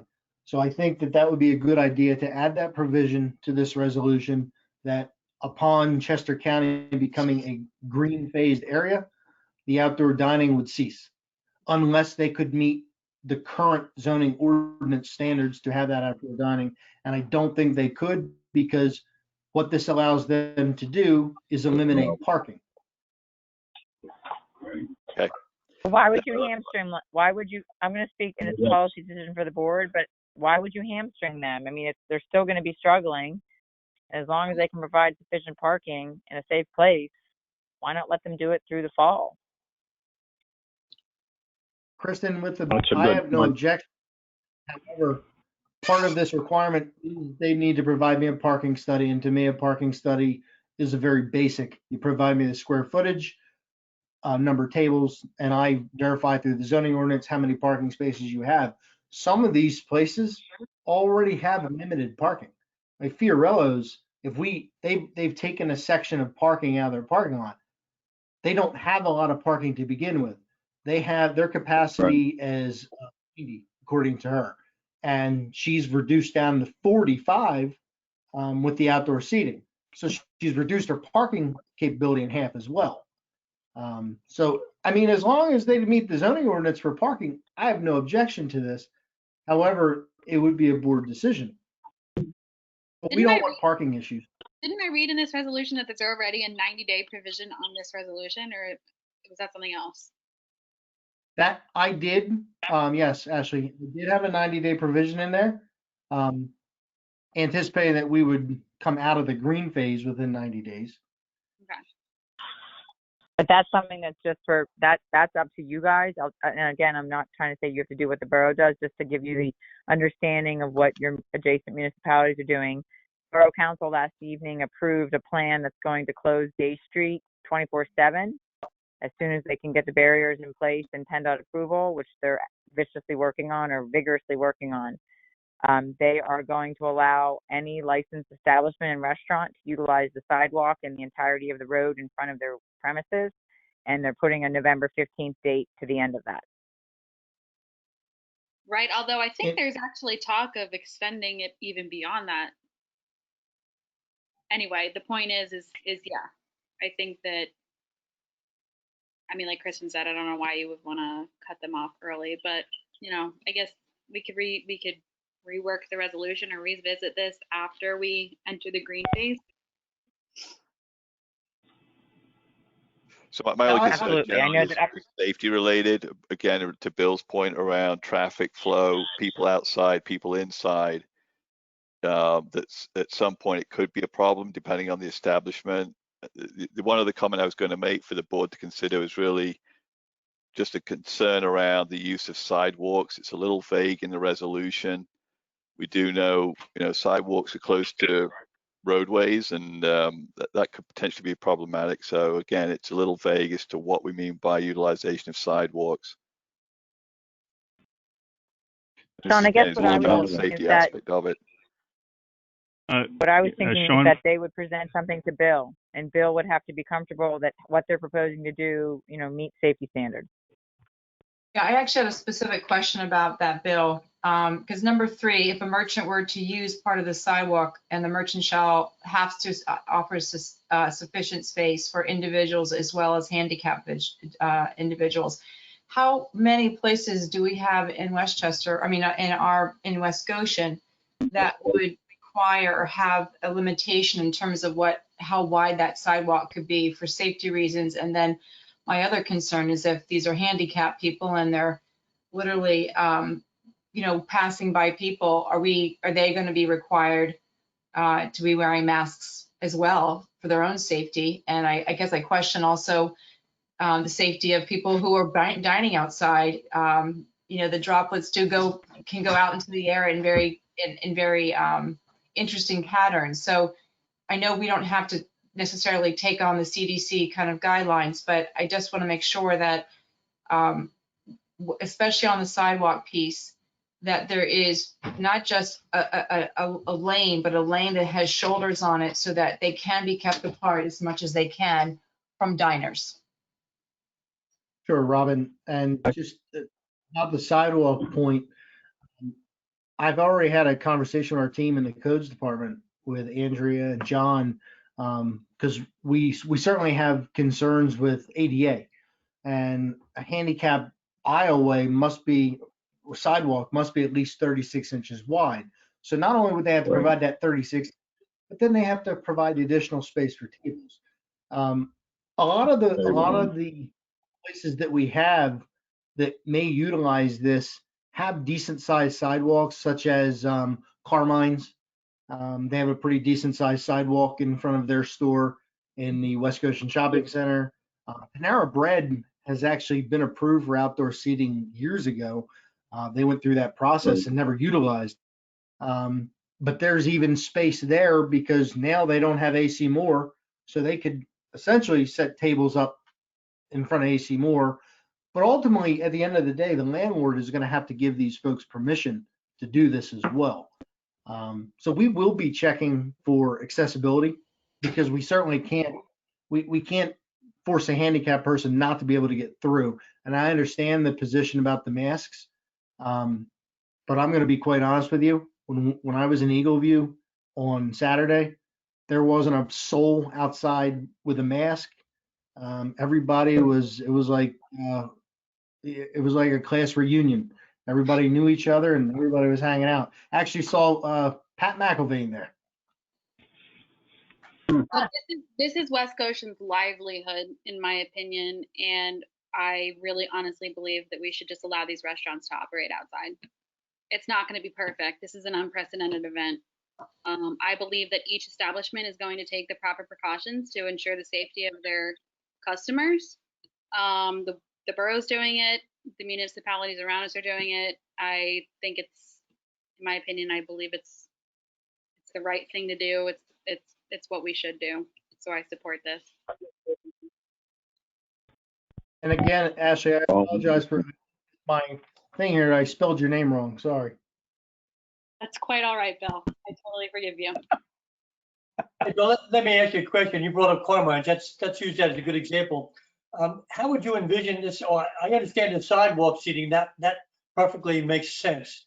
But would you see Carmine's, for example, under this ordinance being able to set up outdoor seating in the parking lot across from the two-lane traffic that is in front of Carmine's? How would you see that playing out? I don't envision that, because I don't envision the property owner even giving them that right. They would have to put up barriers, and to be quite honest, there's not enough parking there anyway. Try to go to Staples and anything up during the day. That place, it's packed. Yeah. So well, I guess my question is, again, using that as an example, would this ordinance though, or resolution allow them to do that if they would apply to do so? It would allow them to move into a parking lot. Now, Carmine's does have an area behind their facility, and some of these restaurants do have areas out behind their facility. Now, it might not be the best for food because there's dumpsters and things like that back there, but essentially, if they move their eating outside to the rear of the facility, it's probably safer than and it wouldn't sidewalk. I just don't know if anyone would want to do that. They'd have to move their dumpsters. I can't imagine anyone would want to eat the dumpster. There's going to have to be a large dose of common sense being used here as we move into the green phase, and then whatever the new normal would be, for sure, as far as applying this resolution in specific instances. My only concern though would be, should we have a date where this would be terminated? I mean, we can always revisit this and extend the date, but should we have a date, an end date for this? Well, there's a 90 days. And my point is that when restaurants have the ability to go back to normal, they will go back to normal. And I mean, that's my prediction. Oh, yeah. Yeah. You know, I think this is a temporary solution that we kind of owe to our businesses. Yeah, no, I agree. Yep. To the point about once we get into the green, they can extend in and they can move inside for operations. And if we want to allow them to continue in the green phase, keep the outdoor dining situation in place, we just need to verify that those additional tables that they've placed outside versus the 50% capacity they're going to have inside doesn't knock their parking out of whack. Because that's the big, that next to safety is the biggest concern, because we have more issues with parking than anything. Yep. So Bill, just help me understand the situation with, for example, Carmine's. If they put tables outside, you will inspect that situation before it's permitted to be used. So if there isn't a clear path around these tables for pedestrians on the sidewalk, you'd be able to identify that and make sure we don't have people having to step into the road to get around it, correct? Absolutely. Yep. To date, I've already inspected the Artisan Market, the Artisan Exchange. I've been out there and met with the owner of that, and we went over his plan so that they could operate. and Fiorillo's. So I will visit these businesses. And some of these businesses actually don't know that we're doing this. Westchester Diner was anticipating the approval tonight. I told him to contact me first thing tomorrow morning. But if this resolution passes, I will go to all of our restaurants tomorrow and give them a copy of this so that they know that they can move forward. Very good.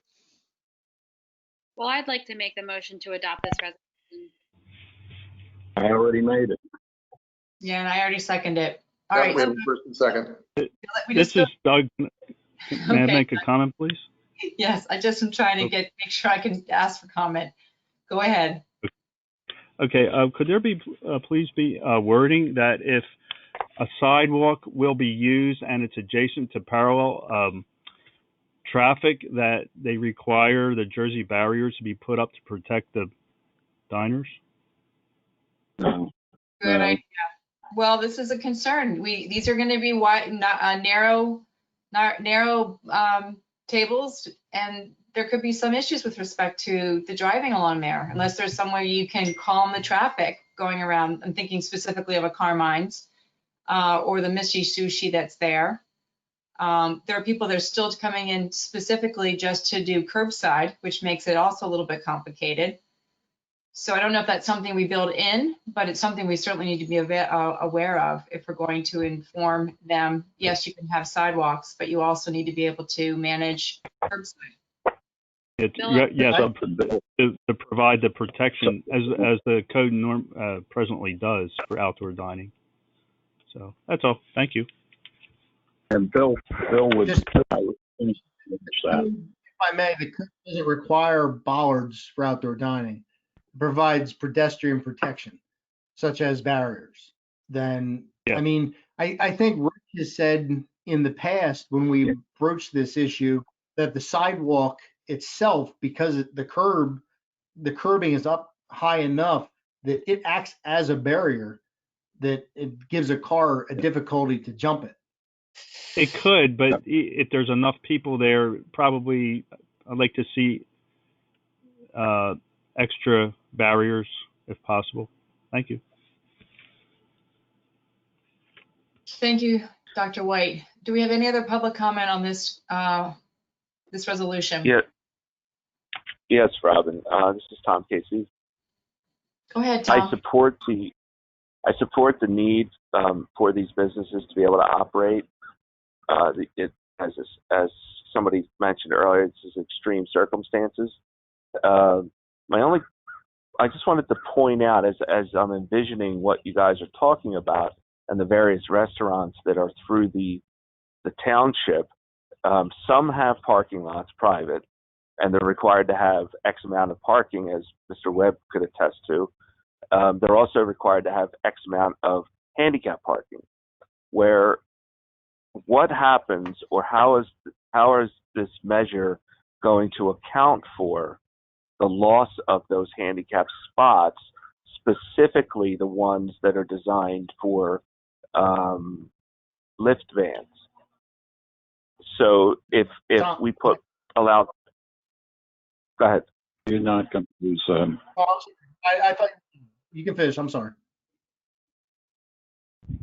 No, well, it was just, as I'm envisioning parking lots where, say, Carmine's is, there's a sidewalk. They can easily do it. Where Panera is, sidewalk, easily do it.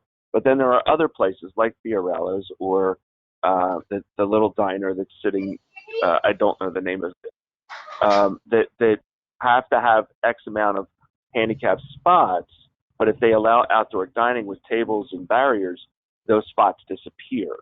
So those handicapped people now have to try to park in a standard spot. And if you have a lift van that comes out the side, which my nephew did, without having a proper handicap spot, it's really difficult for them to go anywhere. With regards to that, Tom, under ADA, under the ADA requirements, they would be allowed to utilize the handicap parking. We're not going to let them take away handicap parking. My grandfather was in a wheelchair, and nothing irritates me more than when he couldn't find a parking space. So Correct. We are not going to allow them to put this in handicap areas. Fiorillo's used the very front of their restaurant, that area there, but their handicap spaces are still available. So since I get to review this, we will not allow them to take away handicap because handicap parking is a necessity for the business per our code and per the Americans with Disabilities Act. Thank you. Anything else?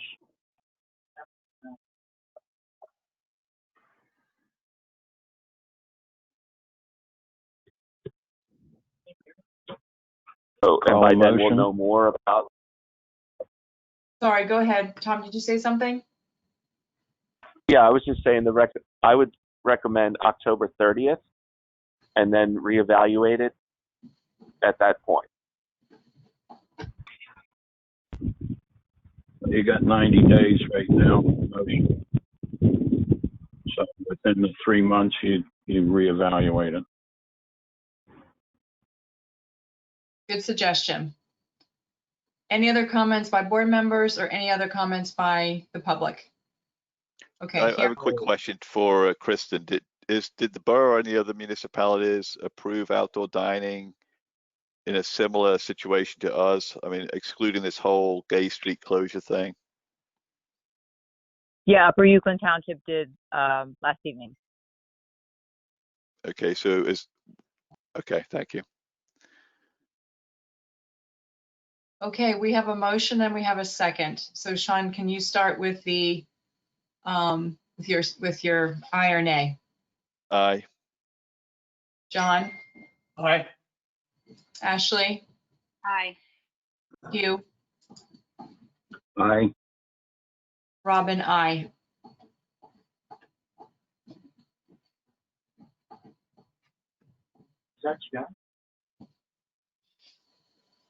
Motion passes unanimously.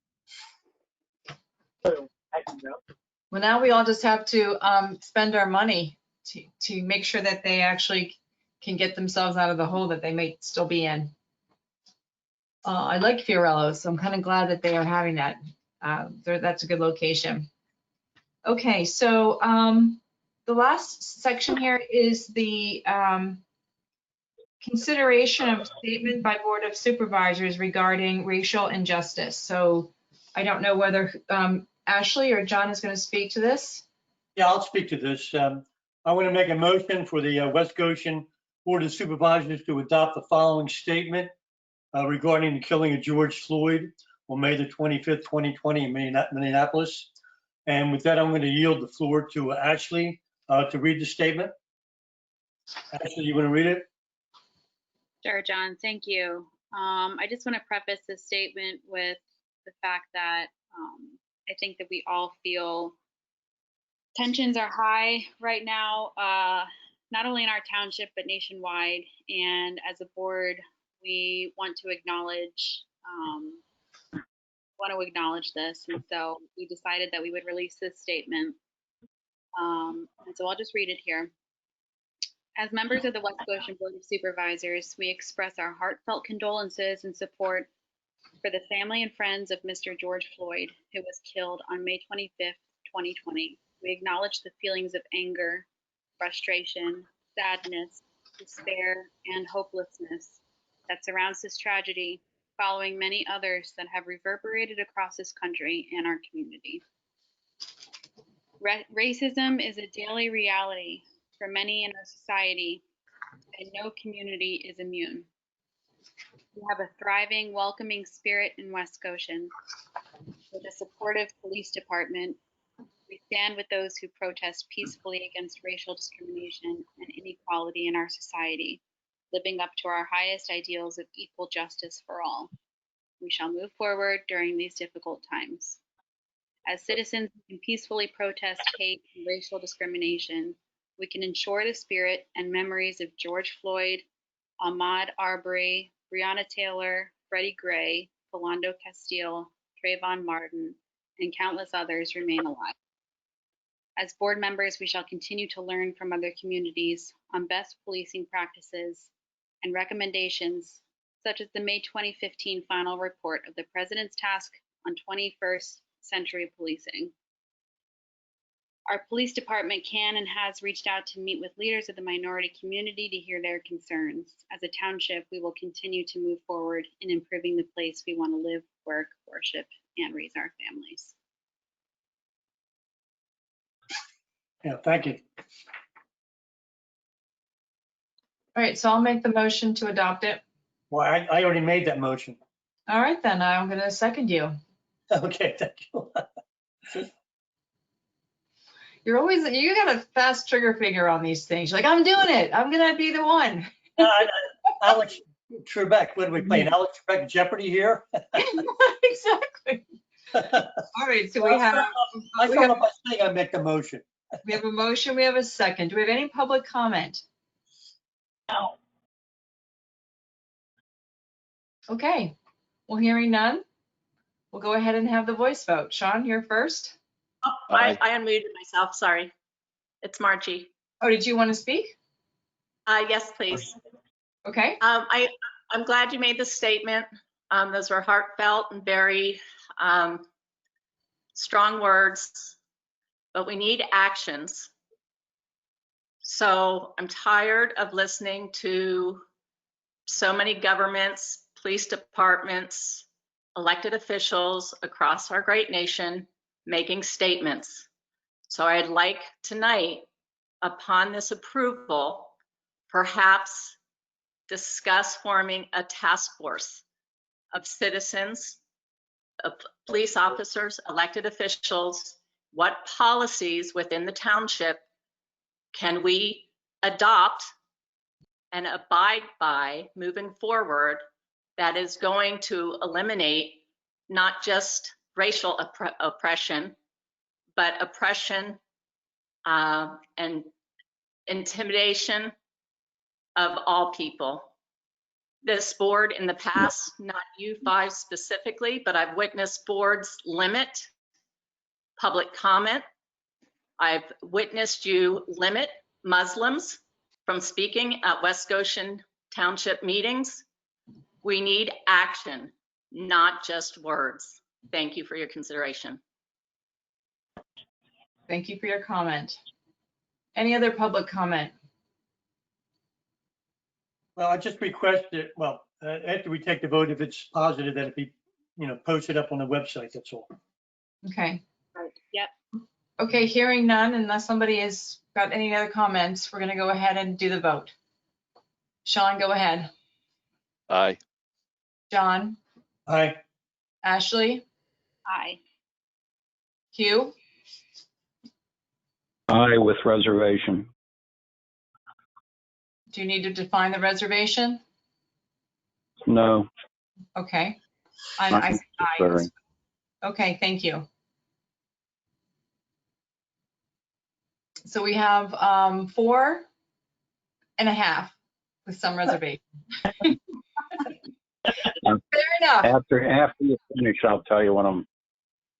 Understand. All right, so I think everyone will be in agreement that we will post it to the website?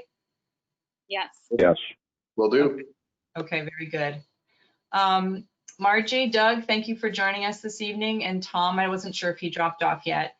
And Kristen, thank you for, did she stay around? Because I want to thank you as well for stewarding that conversation. And once we get to the point where we can start finalizing the PUC documents, that will, I think, put us in a position of having a sounding board for how we're going to get to the next other issues that may come up with respect to the private student housing versus the university's need to have, wanting to have that management.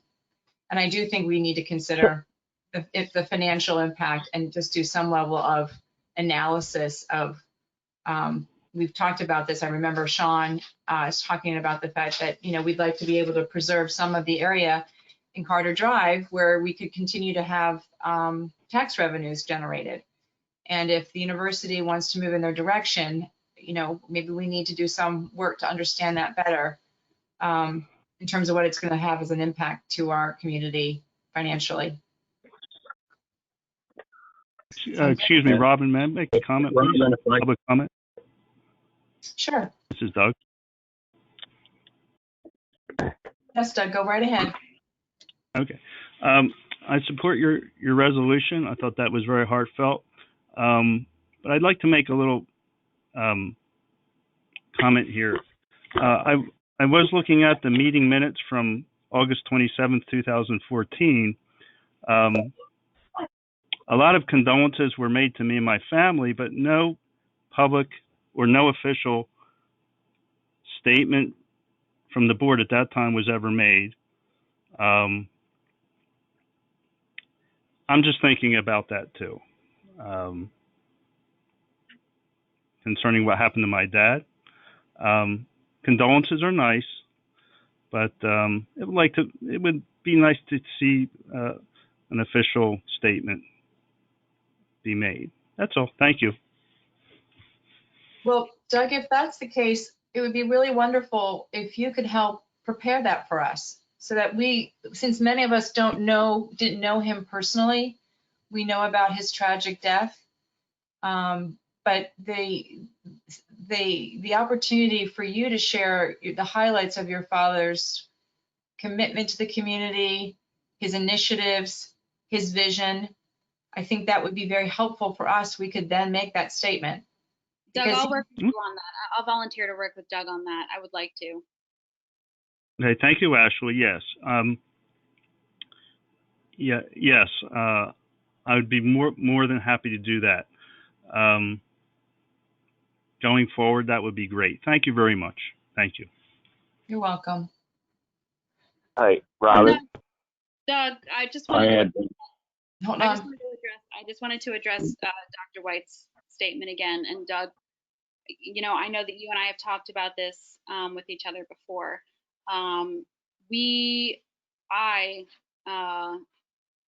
would like to honor your father, not even just with a statement, but with something a little bit more permanent. And I think that I've spoken with some members of the board about this and some members of staff, and I would like to get that moving sooner than later. Thank you, Ashley. Thank you. I want to say just one more thing about the situation there, and it is of concern to me. Although we've approved this outdoor dining, God forbid we have something happen where a vehicle goes over a curb and hits someone on a sidewalk dining, because that would be another tragedy that we've already had too much of in West Goshen. So just let's make sure we really do a good job and only end up with safe situations when these restaurants permit dining outside. Thank you. I had one comment if I can make it. Yes, please do. My reservation had to do with the list of names that were given in that resolution. There's a number of those that I'm not familiar with, and I don't know the circumstances or didn't know the people or know of the problem, so I have the reservation on that area. Thank you. To those individuals. Oh, go ahead, Ashley. Oh no, I was just going to volunteer. Hugh, if I understand your reservation, if you would like, and if you're interested, I can certainly forward some literature to you about those folks that we talked about in the resolution, if you're interested. So thanks. May I ask a question? It's sort of a moot point at this point. But. Yeah. Going forward, what's going to happen? Because unfortunately, we know we would all wish that this was the last time we'd ever witness something like this. But we know it's going to happen again, whether the person is white, brown, yellow, pink, or blue. Are we going to make statements every time? Well, Margie, you brought up a good point, and I agree with you. I think that when you make a statement, it's important to have an outcome that people who are taking this to heart very deeply have some sense that we will take action in a way that will nudge this process forward working with our police department, working with community leaders who live day to day, reaching out to communities that are more likely to have suffered this type of violence.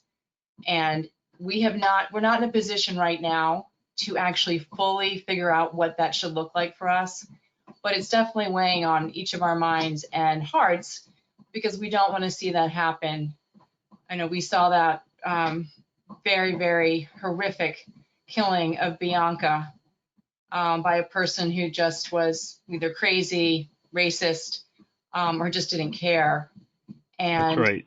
there have been plenty of young people, maybe not necessarily with Goshen, but certainly within our surrounding areas who've experienced being terrorized by police officers. And that, that's a small portion of the people who serve us, but we need to be in a position to understand the impact that it's having on people who are at risk for these types of behaviors with police. And Chief Gleason he met with the NAACP, I think it was last Friday.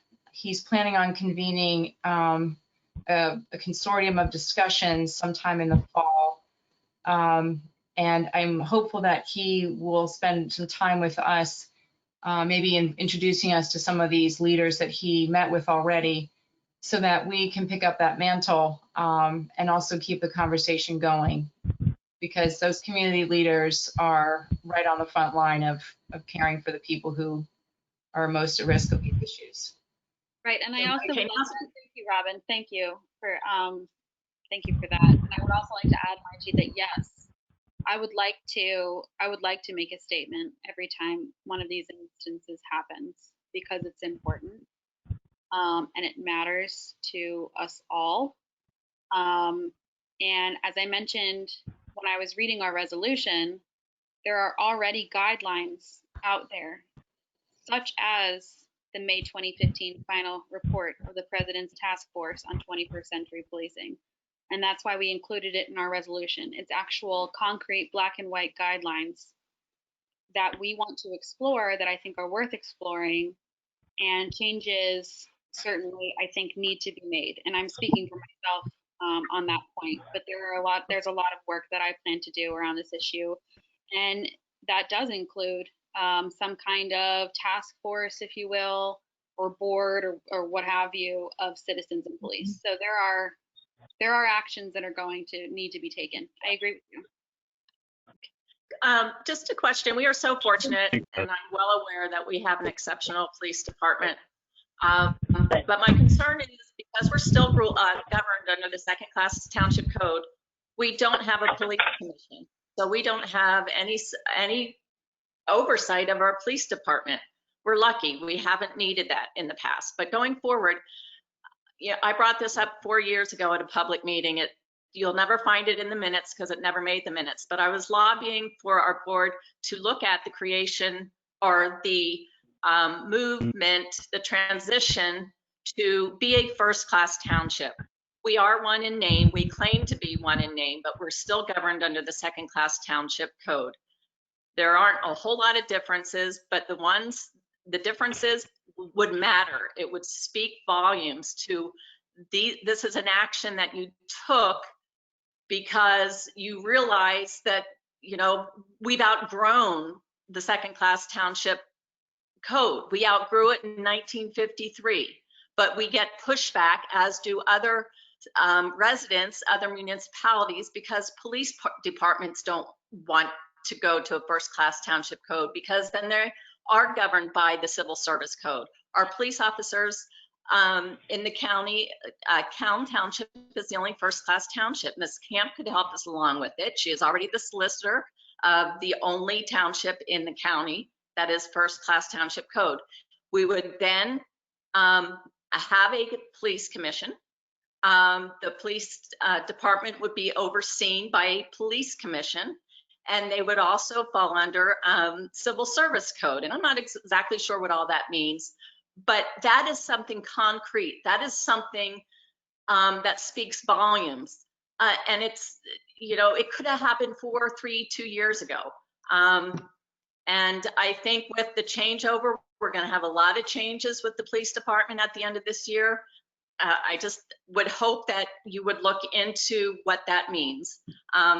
For your benefit, it would mean serving 4-year terms instead of 6-year terms. Lately, we're having difficulties with keeping our elected officials as elected officials for 6 years. We have people that don't want to run because 6 years is too long. If we go to first class township code, it's 4 years. We could also have wards. You could still be at large, but if you choose to be governed under first class, we could have wards, something like the borough has. So anyway, I hope you will take it into consideration and discussion going forward. Thank you. Thanks. Hi.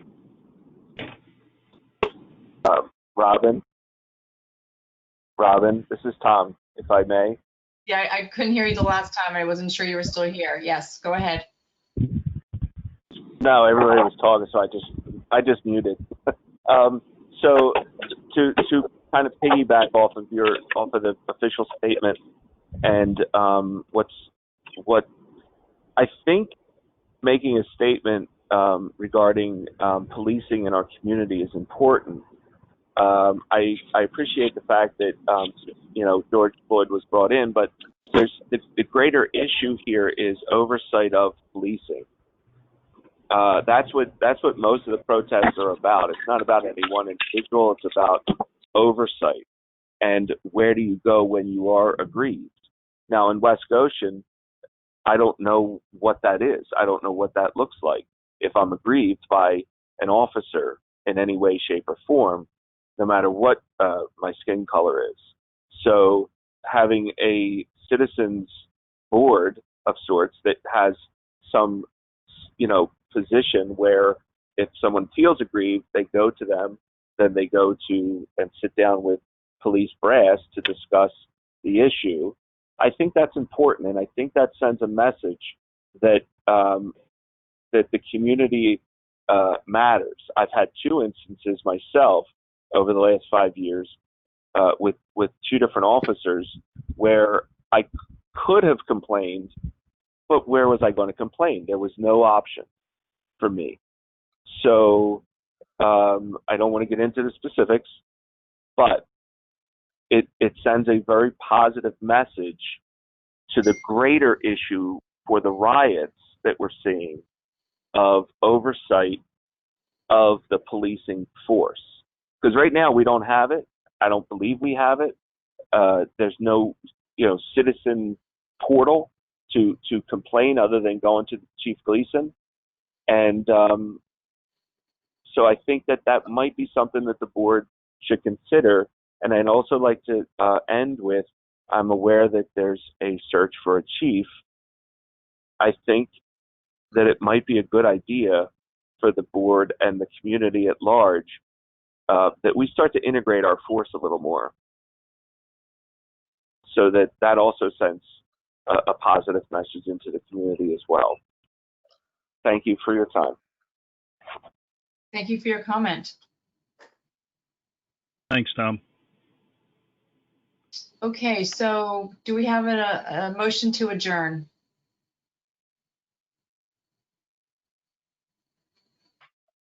I'll make the motion to adjourn.